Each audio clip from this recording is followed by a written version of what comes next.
Hello दोस्तों, पुरानी pension के लिए हो गया है घमासान। सरकार से आर पार की लड़ाई के लिए तैयार हो गए हैं कर्मचारी।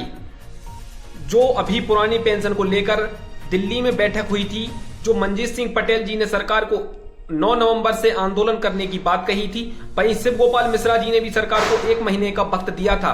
पुरानी पेंशन को लेकर संदीप चौधरी जी ने भी, अभी जो एबीपी के पत्रकार हैं, उनने सरकार को बहुत बुरी तरीके से घेरा है।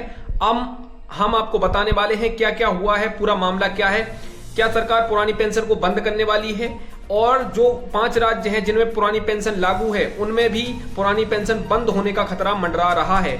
तो यदि आप वीडियो पे नए हैं तो चैनल को सब्सक्राइब कर लें और लाइक और शेयर करना ना भूलें। तो आइए हम आपको बताते हैं। अभी संदीप चौधरी ने एक डिबेट रखी थी जिसमें उन्होंने बताया कि जो 5 राज्य हैं जिसमें पुरानी पेंशन लागू है, जिसमें से पुरानी पेंशन लागू है, परंतु उन राज्यों में भी पेंशन का बंद होने का खतरा मंडरा रहा है, क्योंकि सरकार ने कहा है कि हमारे पास वो बजट नहीं है जो कर्मचारियों को हम पुरानी पेंशन लागू कर सकें। तो संदीप चौधरी ने कहा है कि सरकार अपने मंत्रियों की, अपने विधायकों की, अपनी सांसदों की पेंशन के लिए बजट है, परंतु कर्मचारियों को पेंशन देने के लिए उनके पास बजट नहीं है। और संदीप चौधरी ने एक बात और कही है कि सरकार वोट खरीदने के लिए पैसे कहां से ला रही है, परंतु कर्मचारियों को पेंशन देने के लिए सरकार के पास पैसे नहीं है। जहां कर्मचारी अपनी पूरी जिंदगी गुजार दे रहे हैं, उनको 30-40 हजार रुपए पेंशन देने में सरकार को दिक्कत हो रही है। और जो राजस्थान सरकार है, जिसमें गहलोत सरकार ने पुरानी पेंशन लागू की थी 2023 में, उस पर भी अब खतरा मंडराता नजर आ रहा है। करीब 5 राज्य हैं जिसमें पुरानी पेंशन लागू है, पंजाब, राजस्थान, हिमाचल प्रदेश, और 1-2 राज्य हैं जिसमें ये पेंशन लागू है, परंतु सरकार की तरफ से अभी ये आश्वासन नहीं दिया गया है कि ये पेंशन बरकरार रहेगी। यानी सरकार का कहना है कि अब पुरानी पेंशन को बंद कर सकती है पूर्ण रूप से।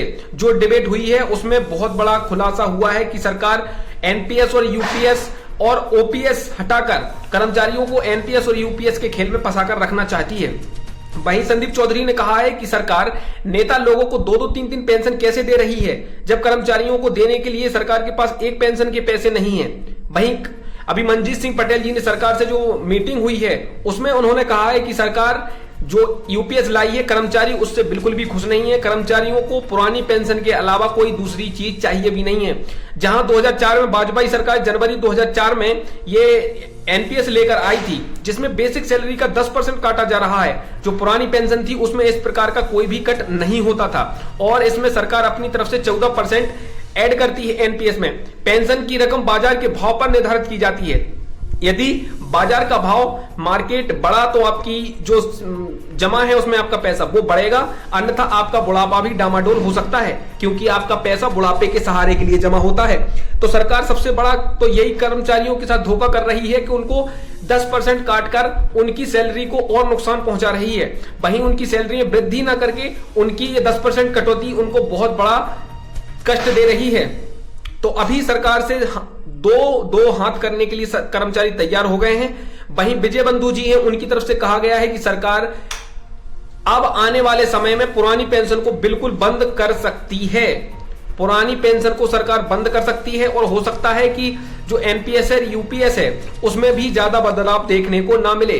कर्मचारियों को पुरानी पेंशन के अकॉर्डिंग अभी एनपीएस और यूपीएस में पेंशन देने की बात की जा रही है, परंतु यह बिल्कुल भी निश्चित नहीं कहा गया है कि कितनी पेंशन कर्मचारियों को मिल सकती है। अभी जो 5 राज्य है, राजस्थान, छत्तीसगढ़, हिमाचल प्रदेश, झारखंड और पंजाब। राजस्थान ने 2013 में, और छत्तीसगढ़ ने 2023 में, हिमाचल प्रदेश 2023, झारखंड 2022, पंजाब 2022 और राजस्थान 2023 में एनपीएस से ओपीएस में आए थे, जिसमें सभी कर्मचारियों को एनपीएस से हटाकर ओपीएस में लाया गया था। तो उसमें जो कर्मचारी 5.25 लाख कर्मचारी हैं जिनको इस प्रकार की पेंशन का लाभ दिया जा रहा है, परंतु देश के इतने सारे कर्मचारी और हैं जिनको अभी भी इन चीजों से वंचित रखा जा रहा है। संदीप चौधरी ने बिल्कुल कड़े शब्दों में सरकार की निंदा करते हुए राजनीति में अटके और कर्मचारी अब भी खाए झटके। इसका मतलब है कि कर्मचारी लगातार झटके खा रहे हैं इस प्रकार की मांगे उठा के, परंतु उनकी मांगे पूरी नहीं हो रही हैं। तो अब ये पेंशन खत्म करने जा रही है। वहीं देखिए, संदीप चौधरी ने कहा था कि वोट खरीदने के लिए सरकार के पास पैसे हैं, लेकिन सरकार कर्मचारियों को पुरानी पेंशन देने के लिए परेशान हो रही है। यानी सरकार के पास पैसे नहीं है कर्मचारियों को पेंशन देने के लिए, लेकिन वोट खरीदने के लिए सरकार के पास पैसे हैं। ये बहुत बड़ी बात सरकार से बिल्कुल दो टूक कह दिया संदीप चौधरी जी ने। वहीं पुरानी पेंशन की लगातार मांग करते हुए विजय बंधु जी भी डिबेट में थे। उन्होंने कहा है कि कर्मचारियों के लिए अब बहुत बड़ा संघर्ष का टाइम आ गया है, क्योंकि पुरानी पेंशन बंद कर सकती है सरकार। बुढ़ापे का जो सहारा है उसको अब धीरे धीरे खत्म करने जा रही है सरकार। कर्मचारियों की बढ़ेगी मुश्किलें, बहुत जल्द खत्म हो सकती है पुरानी पेंशन। ये विजय बंधु जी का कहना है कि कर्मचारियों को अब मिल सकता है बहुत बड़ा झटका।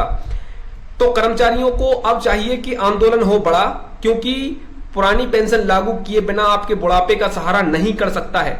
तो आप लोग वीडियो को पूरा देखें, उसके लिए आपका बहुत बहुत धन्यवाद। वीडियो को ज्यादा से ज्यादा शेयर करें ताकि कर्मचारियों की मांग सरकार के कानों तक पहुंचे कि उनको पुरानी पेंशन के सिवा कोई दूसरी चीज नहीं चाहिए। और आप लोग लाइक और शेयर करें और कमेंट करें, क्या सरकार पुरानी पेंशन लागू करेगी या पूर्ण रूप से सरकार इसको बंद ही कर देगी। ये बहुत बड़ा मुद्दा सामने आ रहा है, तो आप लोग कमेंट करके जरूर बताएं कि सरकार लागू करेगी या नहीं। बहुत बहुत धन्यवाद।